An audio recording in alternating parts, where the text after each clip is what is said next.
예수님 부활하셨습니다. 예수님 부활하셨습니다. 빈 무덤이 그 증거입니다. 예수님은 아리마대 요셉의 무덤 속에 장사 지내셨고, 그리고 장정 4, 5인이 힘을 써야만 움직일 수 있는 커다란 바위로 무덤 입구를 막았습니다. 그리고 총독의 인봉을 붙였습니다. 총독 허락 없이 무덤을 여는 자는 사형에 처한다는 그런 뜻이었습니다. 한밤중에 천사가 나타나서 돌문을 옮겨버리고 우리 주님이 그 무덤 속에서 부활하여 나오심으로 빈 무덤이 된 것입니다.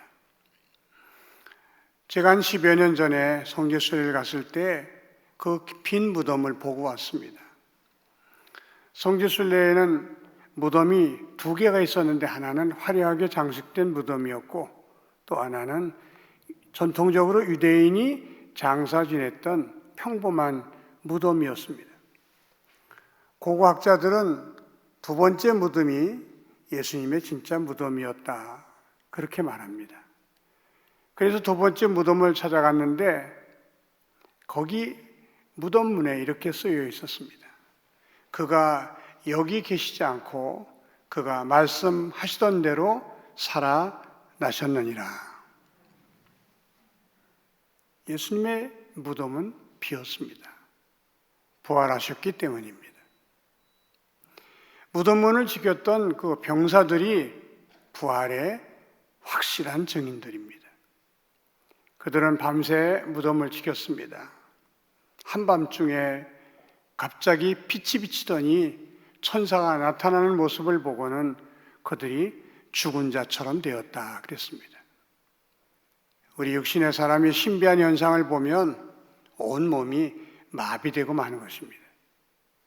그 모든 광경을 다 지켜본 병사들이 대제사장에 가서 그 모든 사실을 알릴 때에 대제사장들은 그 병사들에게 돈을 많이 주면서 제자들이 훔쳐갔다고 말해라. 우리들이 자는 동안에 예수의 제자들이 훔쳐갔다고 말하라는 것입니다. 병사들이 돈을 받고 그 말을 했습니다만 세상에 비밀이 어디 있습니까?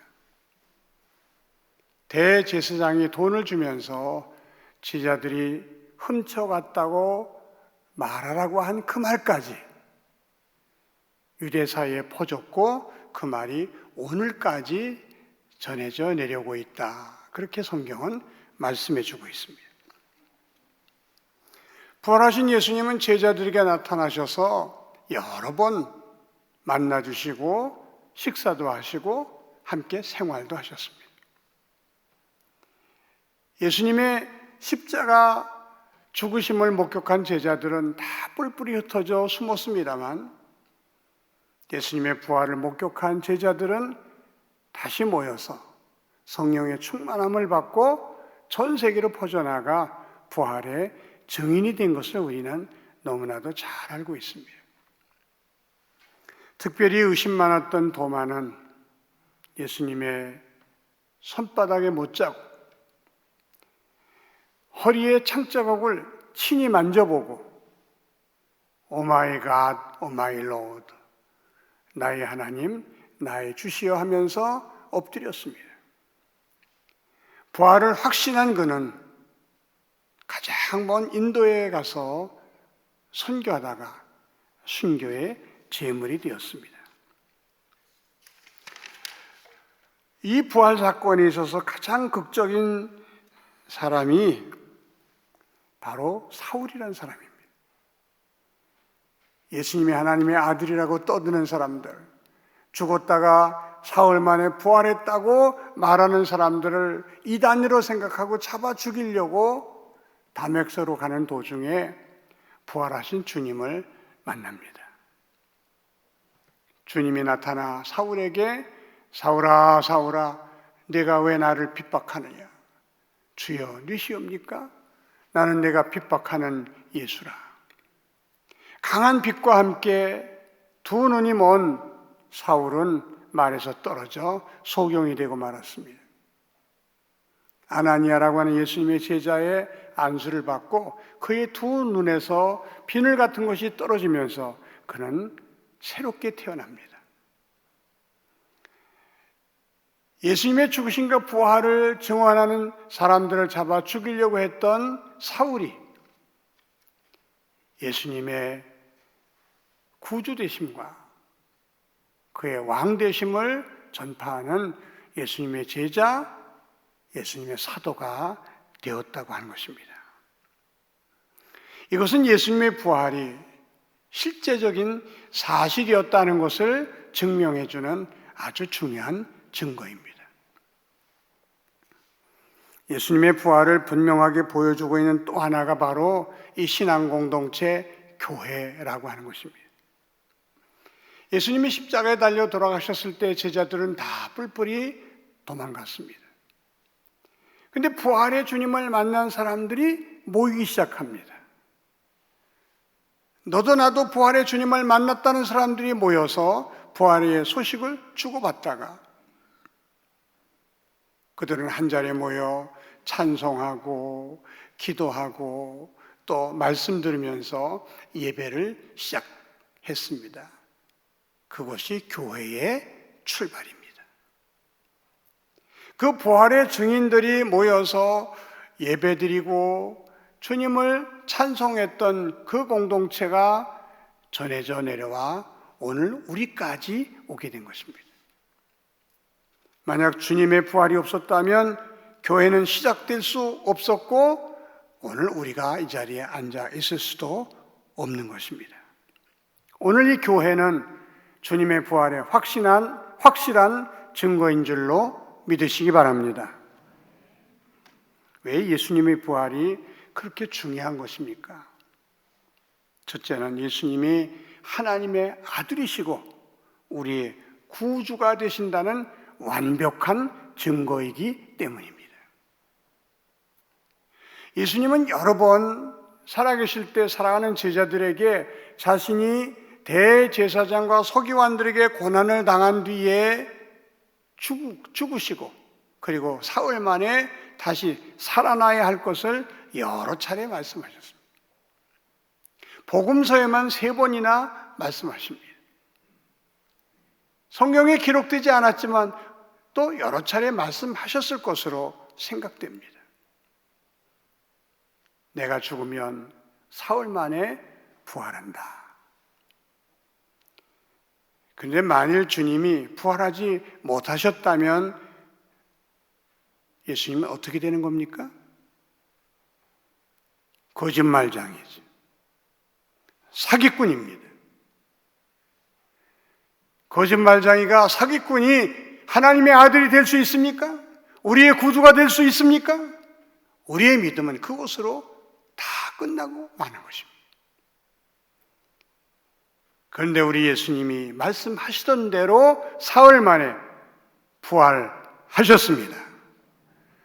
하나님의 아들이라는 사실을 떳떳하게 증명해 보이셨습니다. 그리고 우리의 구주가 됨을 부활 사건을 통해서 확실하게 보여주신 것입니다. 두 번째로 예수님의 부활은 우리에게 부활의 소망을 준다는 면에서 대단히 중요한 사건입니다. 고린도전서 15장을 부활장이라고 말합니다. 고린도전서 15장은 예수님의 부활을 목격한 사람의 명단부터 시작해서 그분이 부활한 이유는 무엇이고 부활한 결과는 무엇이고 부활을 믿는 우리들은 어떻게 살아야 하는지를 자세하게 기록해 놓은 성경이 고린도전서 15장입니다. 그 15장 20절에 예수님은 부활하심으로 모든 성도들의 부활의 첫 열매가 되셨도다. 그렇게 기록되어 있습니다. 첫 열매가 무슨 뜻입니까? 과일나무에 꽃이 가득 폈습니다. 꽃이 지면서 드디어 첫 열매가 맺혔습니다. 우리는 그 과일나무 가지에 가득 열매가 맺혀질 것을 믿어 의심하지 않습니다. 주님이 죽음에서 부활하심으로 그리스도 안에 있는 모든 사람들이 예수님처럼 부활한다는 사실을 아주 실제적으로 보여주신 사건이 예수님의 부활 사건이라고 하는 것입니다. 고린도서 15장 22절에는 아담 안에서 모든 사람이 죽은 것 같이 그리스도 예수 안에서 모든 사람이 삶을 얻으리라. 예수 안에 있는 모든 사람이 부활한다고 하는 소망을 우리에게 주신 것입니다. 이것이 얼마나 큰 소망인지 몰라요. 작가 박완서 씨가 남편이 죽은 후에 24살짜리 아들이 죽습니다. 똑똑했습니다. 공부 잘했습니다. 의과대학 가서 의사가 됐습니다. 근데 죽은 거예요. 미치기 직전까지 갔습니다. 그리고 하나님에 대해서 울부짖습니다. 하나님, 이럴 수가 있습니까? 그 아이가 무슨 죄가 있다고? 하나님 실수하신 겁니다. 하나님 그럴 수는 없습니다. 왜 그랬는지 한 말씀만 하시옵소서. 한 말씀만 하시옵소서. 그 절규합니다. 내일 모레면 4월 16일 세월호 7주기를 맞이합니다. 그렇게 아름다웠던 아들, 딸들, 선생님들이 수학여행 갔다가 배가 뒤집혀 304명이 목숨을 잃었습니다. 그놈의 탐욕 때문에, 지나친 인간의 욕심 때문에 대형 사고가 일어난 것입니다. 여러분, 만일 내 아들이, 내 딸이, 내 사랑하는 손자, 손녀가 수학여행 갔는데 시신으로 돌아왔다. 그 슬픔을 감당할 수 있겠습니까? 그 고통을 이겨낼 자신이 있습니까?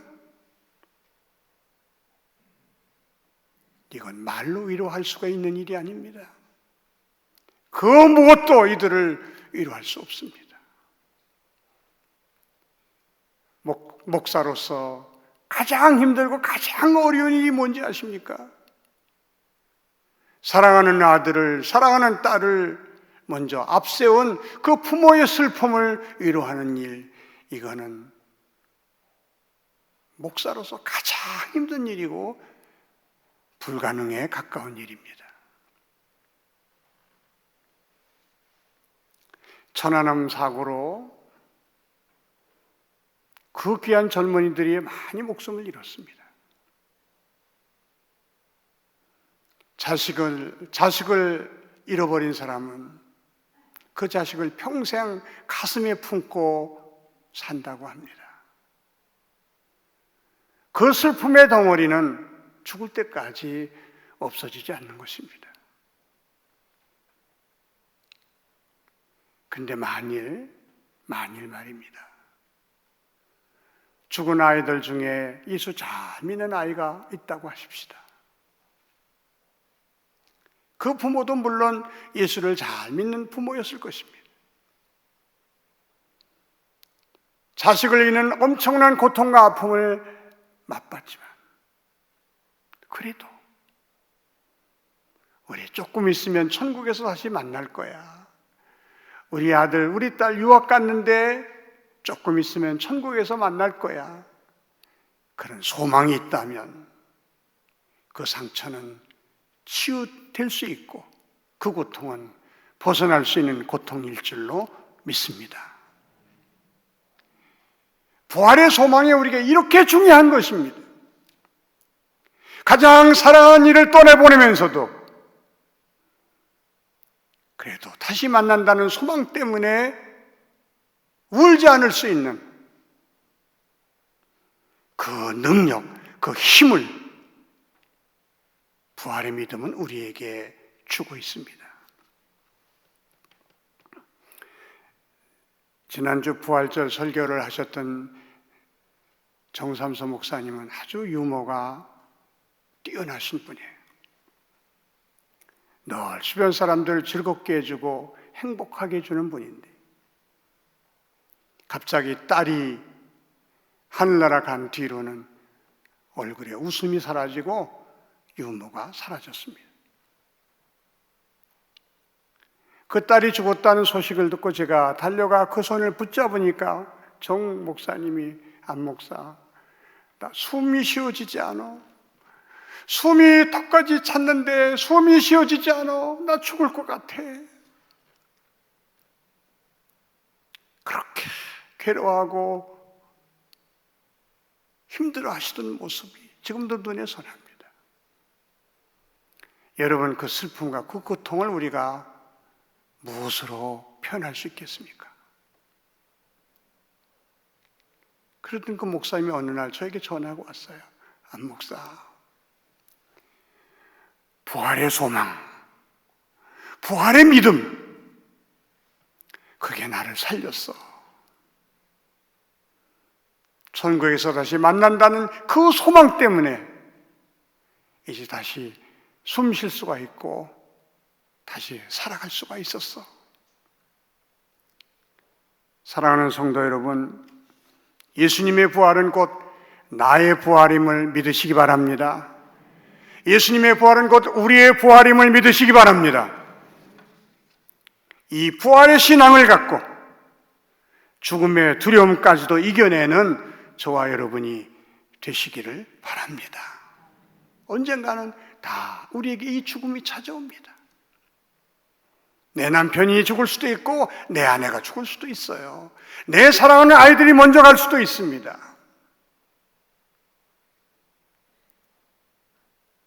그러기에 주님은 우리에게 주님의 부활을 통해서 너희가 이 부활의 믿음을 갖고 이 부활의 소망을 갖고 그 어떤 죽음의 권세를 할지라도 이겨내야 한다. 극복해야 한다.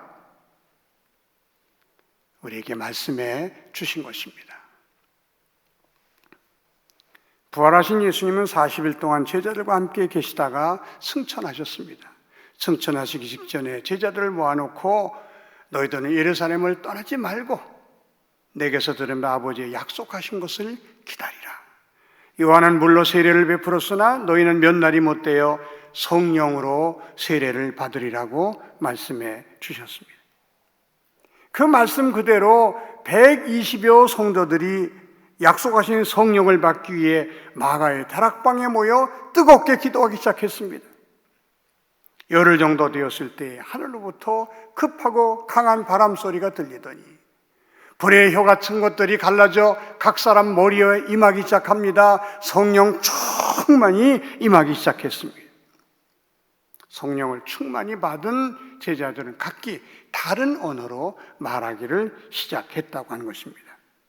소위 방언을 말하게 된 것입니다. 이때의 방언은 요즘 우리가 알고 있는 방언과는 아주 질이 다른, 차원이 다른 방언이었습니다. 요즘 우리가 하는 방언은 나 자신도 알지 못하는 소리로 내 영이 하나님께 기도하는 것을 방언이라 그렇게 말합니다. 그러나 오순절한 성령의 충만함을 받고 제자들, 성도들이 한 이 방언은 그들이 갈릴리 사람이라 갈릴리 말을 했는데 듣는 사람은 메대인은 메대 말로 듣고 또 아라비아에는 아라비아 말로 듣고 각기 자기 나라 말로 듣는 신비한 일이 일어난 것입니다. 그래서 그들은 깜짝 놀라고 또 당황했습니다. 이 사람들이 다 갈릴리 사람이 아니냐? 그런데 어찌 바데말, 메데말, 메소포타미아, 갑바도기아, 본도와 아시아, 부르기아, 밤빌리아와 그레데와 아라비아 말로 들리는가? 이게 신비 아닙니까? 한국말로 말을 하는데 듣는 사람은 독일 사람은 독일 말로 듣고, 이태리 사람은 이태리 말로 듣고, 인도 사람은 인도 말로 듣게 되었다고 하는 것입니다. 우리가 살면서 아주 힘든 일 중에 하나가 다른 나라의 언어를 배우는 일 아닙니까? 저도 영어를 10년 넘게 배웠지만 간단한 인사말 외에는 영어를 잘 하지 못합니다. 그만큼 외국어를 배운다고 하는 것은 어려운 일입니다. 다른 나라를 여행하면서 우리가 놀라는 게 국경 하나 있습니다. 국경을 서로 왔다 갔다 하면서도 말이 완전히 틀린 거예요. 여러분, 스페인과 포르투갈 손 하나 그었는데 말이 완전히 틀립니다. 중국과 몽골은 같은 땅 하나 있지만은 말이 다릅니다. 인간이 하나님의 권위에 도전하기 위하여 바벨탑을 지을 때 하나님께서 우리 언어를 혼잡케 하심으로 모든 나라 사람들의 언어가 다 각기 이렇게 달라진 것입니다. 혼잡해진 것입니다. 그런데 성령 충만의 역사가 일어나는 순간에 이 언어가 통일되었다고 하는 것입니다. 이 언어가 통일되었다고 하는 것은 하나님의 나라를 잠깐 맛보게 해주었다, 그런 의미도 있습니다. 천국에 가면 어느 나라 말을 쓸 것 같습니까? 거기서도 영어가 대세일까요? 천국 가면 한국 사람은 한국말로 하는데 전 세계 모든 사람이 듣기는 자기 나라 말로 듣습니다. 미국 사람은 미국 말로 하는데 저와 여러분에게는 한국말로 들리는 것입니다. 그러니까 천국 가서 어학 공부 때문에 골치 아플 일은 없는 줄로 아시기 바랍니다. 그게 하나님의 나라예요. 성령 충만하니까 하나님의 나라의 맛을 잠깐 볼 수 있는 역사가 일어난 것입니다. 그 이유가 무엇일까? 왜 하나님은 성령 충만함을 경험한 뒤에 언어의 통일이라고 하는 놀라운 경험을 하게 하셨을까? 그 이유가 본문 11절에 기록되어 있습니다. 우리가 다 우리의 각 언어로 하나님의 큰 일을 말함을 듣는도다. 우리가 다 각각 우리 언어로 하나님의 큰 일을 말함을 듣는도다. 하나님의 큰 일이 뭐겠습니까? 하나님의 큰 일. 하나님의 큰 일 중에 첫째는요, 하나님의 아들 예수님이 사람의 몸을 입고 이 땅에 오셔서 죄인들을 대신하여 십자가에 피 흘려 죽었다는 일. 이것이 하나님이 하신 일 중에 가장 큰 일입니다.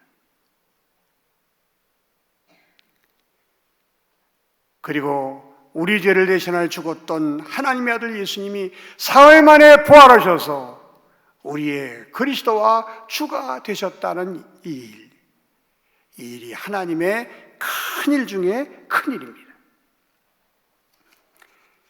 이 복음을 효과적으로 전파하기 위하여, 이 복음이 빨리 모든 사람에게 전해지기 위해서 하나님은 잠깐이지만 언어를 통일시켜 주셨던 것입니다. 예수님의 제자들이 너희가 죽였던 예수를 하나님이 다시 살리셔서 우리의 주와 그리스도가 되게 하셨다고 하는 이 귀한 진리의 말씀을 온 세상 사람들이 빨리 들을 수 있도록,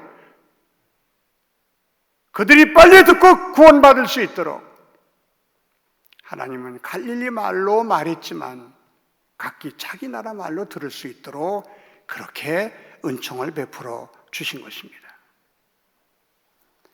여기서 우리가 알 수 있는 것은 하나님이 성령 충만을 주신 이유는 복음을 효과적으로 전파하는 데 필요하기 때문에 성령 충만을 주셨다는 사실입니다. 사도행전 1장 8절이 그것을 증거합니다. 오직 성령이 너에게 임하시면 너희가 권능을 받고 예루살렘과 온 유대와 사마리아 땅끝까지 이르러 내 증인이 되리라. 너희가 성령 받아야 권능을 받고 내 증인이 될 수 있어. 너희는 증인이 돼야 돼. 증인의 삶을 살아야 되는데 증인의 삶을 살기 위해서는 반드시 성령 충만을 받아야 돼. 그래서 성령 충만을 허락해 주신 거라고 하는 말씀입니다.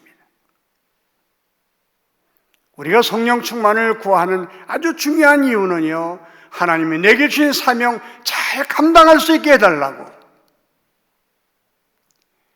하나님이 내게 주신 그 일, 그 사명 잘 감당할 수 있게 해달라고 우리가 성령 충만을 구하는 것이어야 된다고 하는 말씀을 우리가 본문에서 듣게 되는 것입니다. 성령 충만을 받아야 신자다운 신자가 될 수 있고 성령 충만 받을 때에 제자다운 제자가 될 수 있는 것입니다. 성령 충만을 받은 제자들은 예루살렘 거리로 뛰쳐나갔습니다. 그리고 복음을 힘차게 전합니다. 우리가 읽진 않았지만 14절부터 36절까지가 성령 충만 받은 베드로의 설교인데 그 마지막을 이렇게 끝내고 있습니다. 이스라엘 온 집은 확실히 알지니 너희가 십자가에 못 박은 이 예수를 하나님이 주와 그리스도가 되게 하셨느니라. 예수의 죽음과 부활, 그리고 그분이 우리의 주와 그리스도가 되심을 소리 높여 외치는 모습을 우리가 볼 수 있습니다. 이 설교를 들은 많은 사람들이 마음에 찔림을 받고, 사람들아, 우리가 어찌할꼬? 우리가 어떻게 해야 구원을 받을 수 있습니까? 그들에게 물었습니다. 베드로가 다시 말합니다. 너희가 회개하고 각각 예수의 이름으로 세례를 받으면 죄 사함을 얻게 될 것이요, 그러면 너희도 우리같이 성령을 선물로 받게 될 것이라. 그 말을 듣고 수많은 사람들이 회개하고 예수를 믿고 세례를 받은 사람의 수가 3,000명이나 되었다 그랬습니다. 말씀을 정리합니다. 예수님의 부활만 믿어도 우리는 죽음의 권세를 뛰어넘을 수 있습니다. 부활 신앙만 있어도 우리는 어떤 위협도 이겨낼 수가 있는 것입니다. 제가 처음 예수 믿을 때 저희 큰형님이 그렇게 예수 믿는 걸 싫어하시고 핍박하셨어요. 하루는 교회 갔다 오는데 부엌에 들어가 부엌칼을 가지고 오더니 제 목에다 딱 댔습니다. 너 내 손에 죽을래? 예수 믿을래? 너 계속 교회 다닌다고 하면 내가 너 오늘 죽여버리고 나도 죽을 거야. 네, 여러분, 성령의 도우심이 얼마나 놀라운지 그 무서운 상황 속에서도 저는 조금도 두려움이 없었어요. 형님 얼굴을 평안한 얼굴로 쳐다보면서 형님, 저 죽으면 천국 가요. 저는 죽음이 하나도 두렵지 않아요. 죽이려면 죽이세요. 저는 교회는 포기 못합니다. 제가 무서워 벌벌 떨고 살려달라고 해야 일이 되는데 태연한 얼굴로 죽이려면 죽이세요. 나 죽으면 천국 갑니다. 우리 형님이 당황해서 어쩔 줄 모르더니 칼을 대청마루에 딱 꽂으면서 이 지독한 놈의 새끼 마음대로 해! 그리고 본인이 뛰쳐나갔어요. 그리고 신앙의 자유를 얻었습니다. 부활의 믿음만 가져도 우리는 죽음의 권세를 이길 수 있지만 하나님의 큰 일을 감당하기 위해서는 성령 충만이 필요하기에 우리 주님은 부활하신 제자들에게 성령의 충만함을 받으라고 말씀해 주신 것입니다. 성령 충만을 받지 못하면 우리가 믿음의 어린아이밖에 되지 않는 거예요. 주님의 일을 능력 있게 해 나갈 수가 없습니다. 하나님의 좋은 일꾼이 될 수 없는 거예요. 그래서 주님은 성령의 충만함을 받으라. 그렇게 우리에게 말씀해 주신 것입니다. 어떻게 성령의 충만함을 받을 수 있는가? 베드로 사도는 이렇게 말씀하고 있습니다. 너희가 회개하여 각각 예수 그리스도의 이름으로 세례를 받고 죄 사함을 받으라. 그리하면 성령을 선물로 받으리니. 성령 충만의 첫째 조건이 회개입니다. 회개가 무엇입니까? 내가 죄인임을 깨닫고 그 죄를 주님께 고백하고 용서받고 그리고 새로운 길을 가는 것을 회개라 그렇게 말합니다. 여러분, 오순절 성령 충만과 요즘의 성령 충만의 차이가 뭔지 아십니까? 오순절 성령 충만은 성령을 처음으로 받는 역사였습니다. 내 밖에 있는 성령님을 내 안에 모셔드리는 역사적인 사건이 오순절 성령 강림의 사건이었습니다. 그러나 지금은 저와 여러분들 가운데, 여러분들 속에 이미 성령님이 들어와 계신 줄로 믿으시기 바랍니다. 이거를 성령의 내주하심이라 그렇게 말합니다. 누구든지 성령으로 아니하고는 예수를 주라고 할 자가 없느니라. 예수를 나의 구주라고 고백하는 사람들, 예수님이 나의 주인이라고 고백하는 사람들은 이미 성령을 받은 사람들인 줄로 믿으시기 바랍니다. 그럼 성령 충만은 무엇인가? 또다시 내 밖에 있는 성령님을 모셔드리는 게 아니라 내 안에 이미 들어와 계신 성령님을 내 인생의 주인으로 모시고 그분께 내 삶의 주도권을 넘겨드리는 것을 회개라고 말합니다. 그 회개의 사건이 없이는 성령 충만을 경험할 수가 없습니다. 여러분, 죄 중에 죄가 종이 주인 노릇하는 것입니다. 종이 주인 노릇하는 것만큼 큰 죄가 없습니다. 만약에 여러분의 모습이 여러분이 있음에도 불구하고 자신이 주인처럼 크고 귀한 일을 자기 마음대로 결정하고 물건을 자기 마음대로 처분하고 모습이 주인으로 탄다면 아마 여러분들은 쫓아갈 것입니다.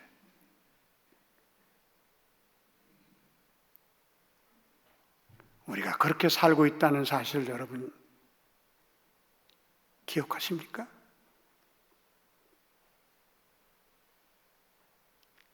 이미 우리 안에 와 계신 성령님,